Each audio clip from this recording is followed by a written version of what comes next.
jou daaglikse CLF inspirasie, God se tyd. Hy sê, op die regte tyd het ek jou gebede verhoor, en op die dag van redding het ek jou gehelp.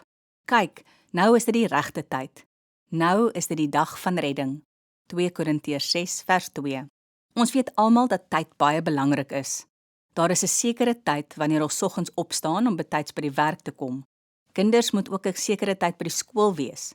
Die kerk begin ook Sondag op 'n bepaalde tyd.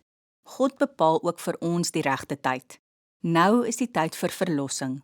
Ook as ons bid en vir God iets vra, beantwoord hy dit op die regte tyd. Soms wonder ons of God ons hoor as ons bid, want hy antwoord ons dan nie dadelik nie. Moenie ophou om te bid en te glo nie.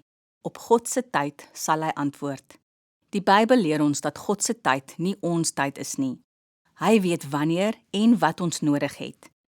Hy weet wat die beste vir ons is, en hy sal ons gebede altyd op die regte tyd verhoor. Kom ons bid saam. Here Jesus, dankie dat U in beheer is van my lewe. Dankie dat U op die regte tyd vir my gee wat ek nodig het. Amen.